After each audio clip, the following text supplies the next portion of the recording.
tarde. Eu gostaria de começar esta intervenção, enfim, por fazer alguma síntese, alguns pontos do meu texto que se intitula Que Fazer Neste País, que foi publicado no Mundo Diplomático, e que é um texto, no fundo, que procura apresentar algumas razões para a importância da esfera nacional como plano de intervenção. No fundo, trata-se de valorizar o nacional enquanto elemento político de intervenção na resolução de uma crise que tem origens europeias,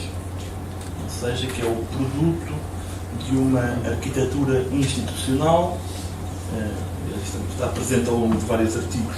Creio que há uma certa convergência ao longo dos artigos. Há uma arquitetura institucional, uma união económica e monetária que, no fundo, isso também já foi aqui referido, fez com que os países tivessem perdido instrumentos de política económica, sem que na escala da União Económica e Monetária tivessem sido criados instrumentos adequados de compensação, até porque essa criação teria pressuposto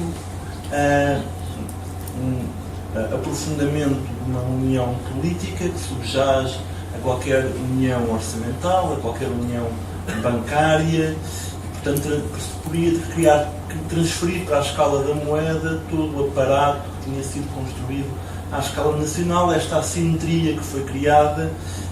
teve consequências negativas que, dado o desnível, pontos de partida dos países que participaram na União Económica e Monetária, prejudicou alguns países da periferia, que se viram confrontados com as chamadas crises das dívidas soberanas a partir de 2007 e 2008, que nem são crises da dívida, porque não são crises fundamentalmente da dívida pública, são crises da dívida externa, nem são de dívida soberana, porque a dívida deixou de ser soberana a partir do momento em que a dívida pública, a emissão de dívida pública por parte do Estado, não é suportada pela ação do Banco Central. Nem a crise da dívida, no sentido de dívida pública, nem a crise da dívida soberana, mas reflete, no fundo, uma integração que não funcionou bem. Dá aqui uma dimensão claramente nacional, desenvolvimento desigual entre os países, que não têm as mesmas estruturas económicas, que não têm a mesma capacidade de se adaptar a uma moeda que foi construída tendo em conta as estruturas económicas, os interesses de classe. Há aqui uma articulação complexa que é preciso saber fazer entre questões nacionais e questões de classe, ou a ideia, que no fundo corresponde aos interesses das elites políticas e económicas, enfim, não só da Alemanha, mas no núcleo de países com estrutura económica que tipicamente, historicamente, estão habituados a uma moeda forte. Tem uma cultura política e económica correspondente a essa ideia de uma moeda forte. E, portanto, aqui ao longo do texto, o que eu procuro tentar também fazer é responder à questão, neste contexto, qual é a força da política da austeridade. A força da política da austeridade, das políticas de desvalorização interna, que são uma forma encontrada para tentar proceder a um ajustamento nas periferias, por via das troicas, mas não só. Essa força é uma força que tem, sobretudo, origens externas. Ou seja, em sociedades tornadas dependentes, as forças políticas e sociais internas beneficiam de um enquadramento externo que lhes dá uma força interna que elas nunca teriam noutras circunstâncias. Este é o ponto político e com consequências económicas e sociais que nós temos de estar atenção. Porquê é que este governo dura para lá de todas as possibilidades? Porquê é que este governo dura para lá de todas as possibilidades? E eu creio que um dos segredos dessa duração, saber durar para lá de todas as possibilidades, está precisamente no facto das forças internas que beneficiam com este processo terem hoje um conforto externo que lhe dá uma outra confiança política para, no fundo, fazerem um acerto de contas com muitas das concessões que tinham tido de fazer noutros contextos históricos e que, no fundo, estão cristalizadas, ainda apesar de todas as revisões, em elementos fundamentais da ordem constitucional portuguesa. É esse o elemento que eu procuro destacar. A que o Daniel também já fez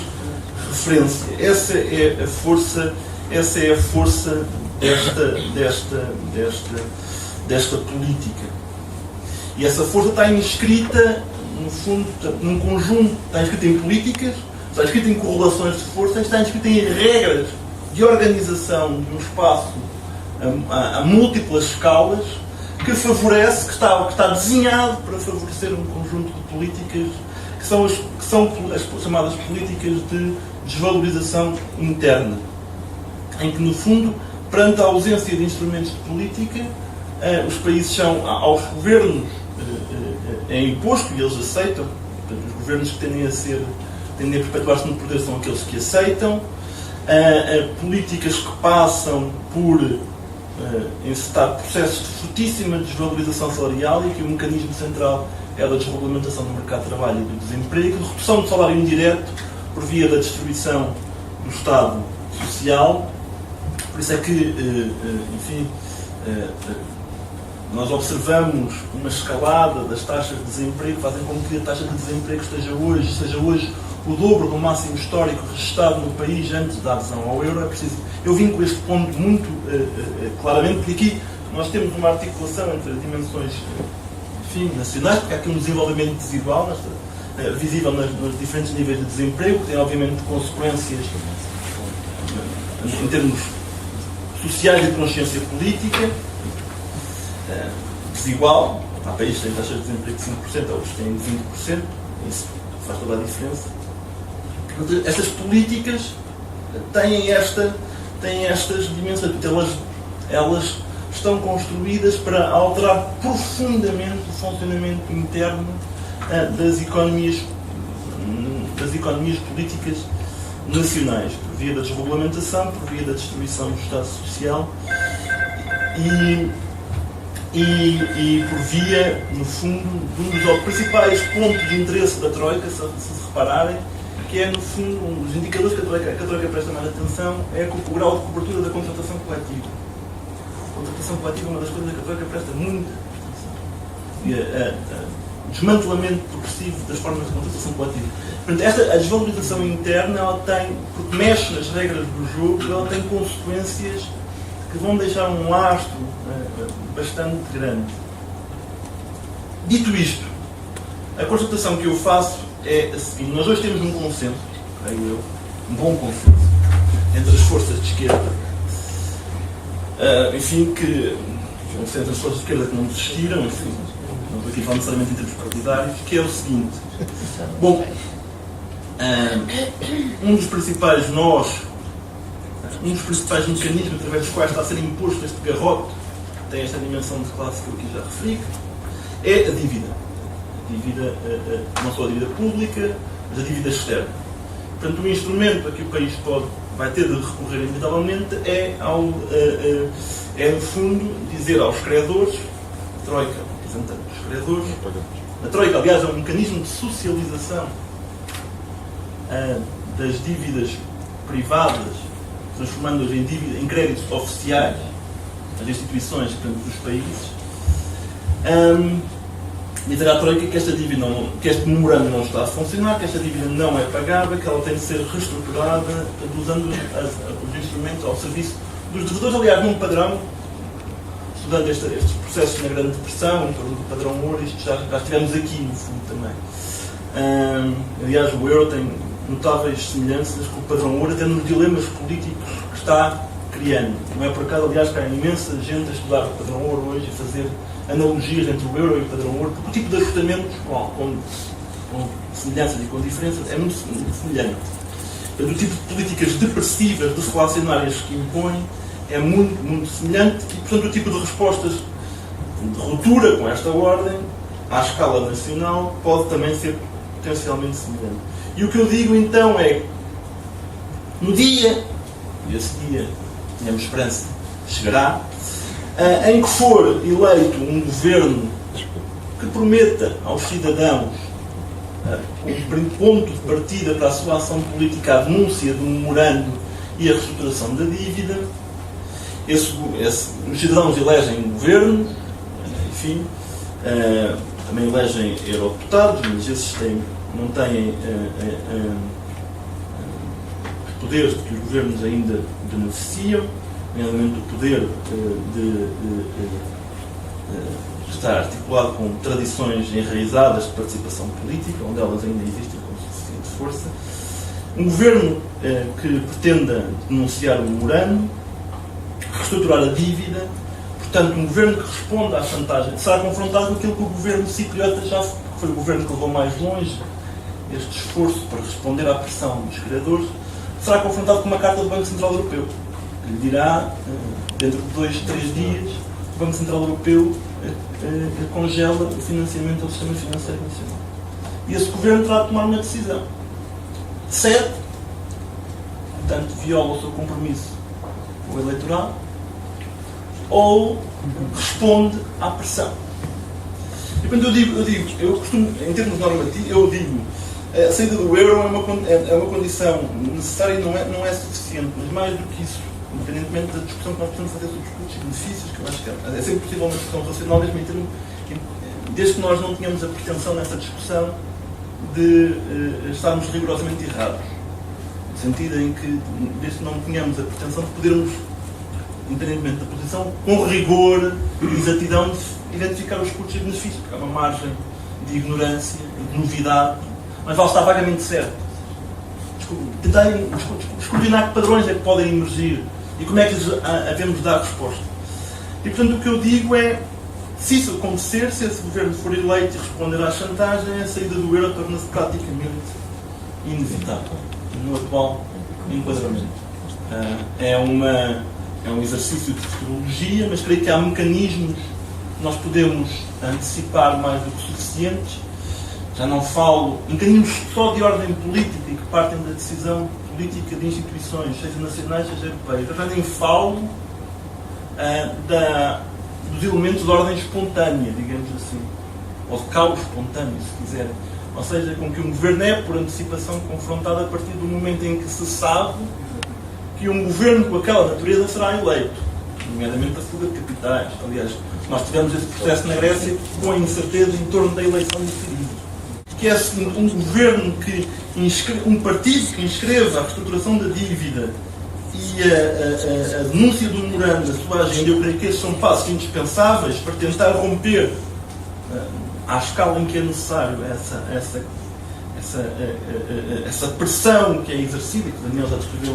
descreveu. Esse governo não poderá, esse movimento, essa aliança, terá de ser uma aliança de várias forças políticas, sociais, sei lá eu, como é que isso se faz, essa aliança, esse conjunto de forças políticas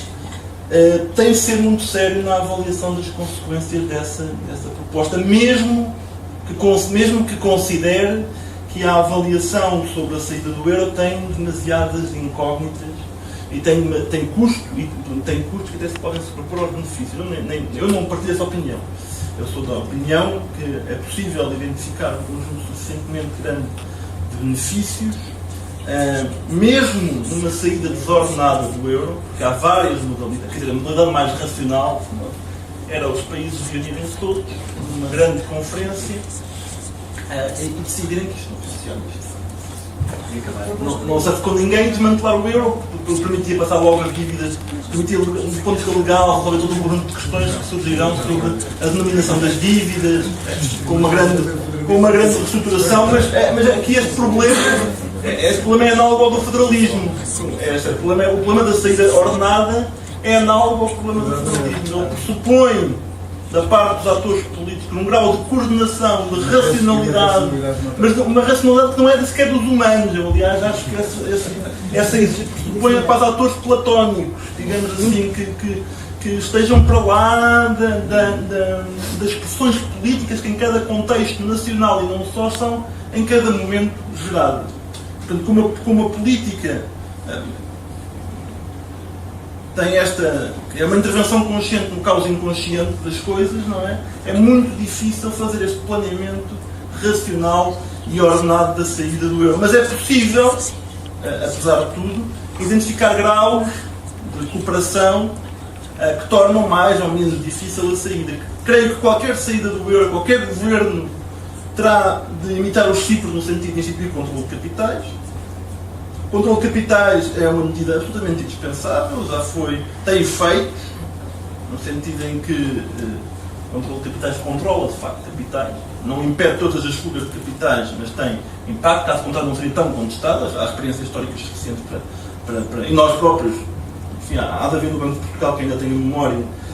e prática e conhecimento suficiente sobre como é que se faz controle de capitais, porque nós fizemos até 1992. É preciso pensar nos efeitos, portanto, de uma desvalorização, sabendo nós, tal como no padrão